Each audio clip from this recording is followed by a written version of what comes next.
Welcome to personal finance bulletin money time. मैं हूं आपके साथ मीनू शर्मा और इस बुलेटिन में मैं आपको बताऊंगी आपकी जेब और जिंदगी पर असर डालने वाली पर्सनल फाइनेंस, बिजनेस और पॉलिसी से जुड़ी तमाम बड़ी अपडेट। तो चलिए फटाफट शुरू करते हैं इस बुलेटिन में खबरों का सिलसिला। भारत और पाकिस्तान के बीच सीज फायर पर सहमति के बाद से मामला भले ही शांत हो गया हो, लेकिन तनाव अभी भी पूरी तरह से खत्म नहीं हुआ है। पाक की तरफ से भेजे गए ड्रोन की वजह से चुनिंदा इलाकों में टेंशन का माहौल बरकरार है।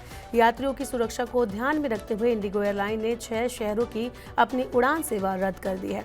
एयरलाइंस कंपनी ने सोमवार को बयान जारी कर कहा कि जम्मू, अमृतसर, चंडीगढ़, लेह, श्रीनगर और राजकोट में आने जाने वाली उनकी सभी उड़ानें 13 मई 2025 को रद्द रहेंगी। इंडिगो ने अपने सोशल मीडिया प्लेटफॉर्म एक्स पर पोस्ट में लिखा कि वो समझते हैं कि इससे आपके यात्रा प्लान पर असर पड़ सकता है और इसके लिए उन्हें खेद है। हमारी टीमें स्थिति पर नजर रख रही हैं और आपको जल्द से जल्द अपडेट देती रहेंगी। बता दें कि हाल ही के घटनाक्रमों ने उत्तरी और उत्तर पश्चिमी भारत में हवाई यात्रा को बुरी तरह से प्रभावित किया है। पाकिस्तान के साथ हाल के तनाव के कारण भारत ने उत्तरी और उत्तर पश्चिमी हिस्सों में 32 हवाई अड्डों पर हवाई क्षेत्र को अस्थायी रूप से बंद कर दिया था। इसमें श्रीनगर, जम्मू, चंडीगढ़, लेह, बीकानेर और अमृतसर जैसे प्रमुख हवाई अड्डे शामिल थे। शनिवार को दोनों देशों के बीच संघर्ष विराम यानी सीज फायर की घोषणा के बाद भारतीय वायुसेना ने इन हवाई अड्डों को नागरिक उड़ानों के लिए फिर से खोलने की मंजूरी दी। एयरपोर्ट अथॉरिटी ऑफ इंडिया ने कहा कि 15 मई 2025 तक बंद किए गए 32 हवाई अड्डे अब तत्काल प्रभाव से नागरिकों के लिए उड़ानों के लिए उपलब्ध हैं। देश की तेजी से बढ़ती क्विक कॉमर्स कंपनी ज़ेप्टो एक बार फिर से सुर्खियों में है। इस बार वजह है निवेश की दुनिया के 2 दिग्गज रेमाडियो अग्रवाल और मोतीलाल ओसवाल। दोनों ने ज़ेप्टो में मिलकर करीब $10 करोड़ यानी कि लगभग 830 करोड़ रुपए का बड़ा निवेश किया है। ये निवेश ऐसे समय में आया है जब ज़ेप्टो ने अपने IPO यानी कि इनिशियल पब्लिक ऑफरिंग की तैयारी कर ली है। वो अपनी तैयारी में जुटी है। ज़ेप्टो भारत की सबसे तेज ग्रोथ करने वाली यूनिकॉर्न स्टार्टअप में से एक है, जिसने क्विक डिलीवरी सेगमेंट में ब्लिंकिट, स्विगी, इंस्टामार्ट और बिग बास्केट जैसी कंपनियों को कड़ी टक्कर दी है। निवेशकों का ये कदम ये दिखाता है कि ज़ेप्टो का बिजनेस मॉडल और ग्रोथ पोटेंशियल काफी मजबूत है।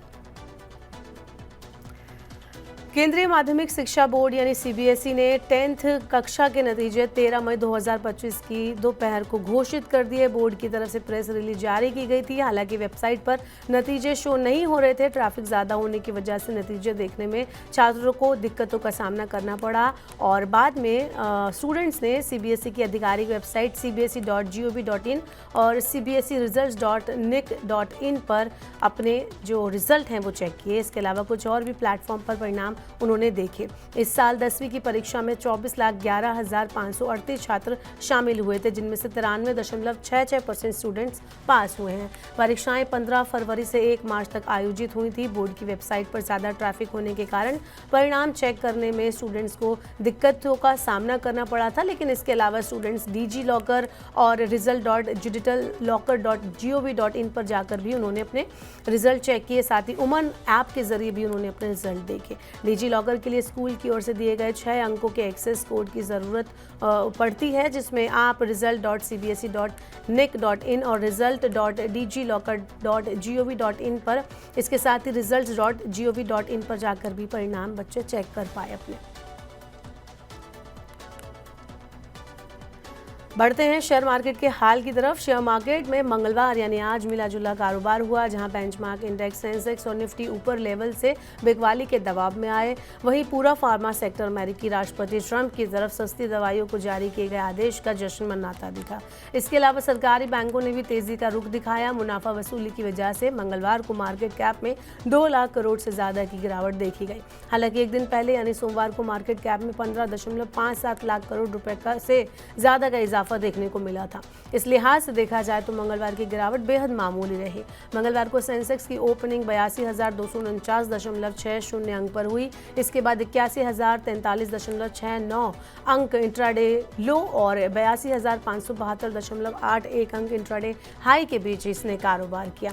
दिन के आखिर में 1.55% की गिरावट के साथ 1,281.68 अंक टूटकर सेंसेक्स 81,148.22 अंक पर बंद हुआ। इस दौरान सन फार्मा 0.84% तेजी के साथ टॉप गेनर रहा, वहीं इन्फोसिस 3.54% की गिरावट के साथ टॉप लूजर रहा। सेंसेक्स की तरह ही निफ्टी भी मंगलवार को लाल निशान में बंद हुआ। निफ्टी की ओपनिंग 24,864.05 अंक पर हुई। इसके बाद 24,547.50 अंक के इंट्राडे लो और 24,973.80 अंक के इंट्राडे हाई के बीच इसने कारोबार किया। दिन के आखिर में जाकर 1.39% की गिरावट के साथ निफ्टी 346.35 अंक टूटकर 24,578.35 अंक पर बंद हुआ। निफ्टी में इस दौरान 14 स्टॉक हरे निशान में बंद हुए, जिसमें BEL और 4.06% की तेजी के साथ ये टॉप गेनर रहा। वहीं सेंसेक्स की तरह इन्फोसिस यहां पर भी टॉप लूजर रहा। चीन और यूएस के बीच टैरिफ जंग के थमने से सोने की चमक भी फीकी पड़ने लगी है। ग्लोबल लेवल पर लगातार 2 दिन से सोने में गिरावट का दौर जारी है। हालांकि 13 मई को MCX पर सोने में मामूली बढ़त देखी गई। ये 89 रुपये चढ़कर 92,990 रुपये प्रति 10 ग्राम पर पहुंच गया।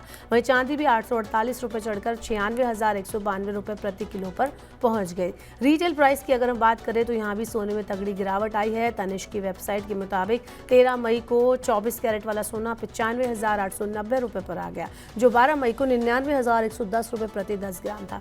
इस लिहाज से सोना 3,220 रुपये सस्ता हो गया। तनिष्क के डाटा के मुताबिक मंगलवार को 22 कैरेट सोने के दाम 87,900 रुपये प्रति 10 ग्राम दर्ज किए गए, जो कि कल 90,850 रुपये प्रति 10 ग्राम दर्ज किए गए थे।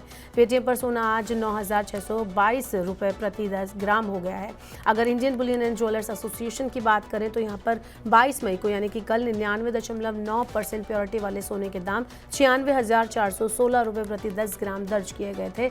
99.5% शुद्धता वाले सोने के दाम यहां पर 96,030 रुपये प्रति 10 ग्राम दर्ज किए गए थे। टाटा स्टील ने कारोबारी साल 2024 की चौथी तिमाही यानी Q4 के रिजल्ट जारी कर दिया है। कंपनी का कंसोलिडेटेड मुनाफा साल दर साल आधार पर 555 करोड़ रुपए से बढ़कर 1,201 करोड़ रुपए रहा, जो बाजार के अनुमानित 1,080 करोड़ रुपए से ज्यादा है। हालांकि कंसोलिडेटेड कमाई में थोड़ी गिरावट देखने को मिली। ये 58,687 करोड़ रुपए से घटकर 56,218 करोड़ रुपए रहा, जबकि अनुमान 57,040 करोड़ रुपए का था। कंपनी EBITDA भी मामूली रूप से इसमें घटने को देखने को मिला। ये पिछले साल की तिमाही के हिसाब से 6,601 करोड़ रुपए से घटकर 6,559.2 करोड़ रुपए रहा। वहीं EBITDA की मार्जिन के सुधार की बात करें तो उसमें सुधार देखा गया और 11.20% ये बढ़कर 11.7% हो गया। कंपनी के मुनाफे के मोर्चे पर बेहतर परफॉर्म किया, हालांकि कमाई और ऑपरेटिंग प्रॉफिट में हल्की गिरावट दर्ज की। चलिए अब आपको बता दें काम की खबर। अगर आप एप्पल यूज़ करते हैं तो आपको ये खबर ज़रूर देखनी चाहिए। एप्पल के आईफोन और आईपैड का आप अगर इस्तेमाल करते हैं तो आपको अलर्ट हो जाना चाहिए। भारत सरकार के इलेक्ट्रॉनिक और IT मंत्रालय के अंतर्गत आने वाली संस्था Indian computer emergency response team यानी CERT-IN ने आईफोन और आईपैड यूजर्स के लिए एक हाई रिस्क साइबर सुरक्षा चेतावनी जारी की है।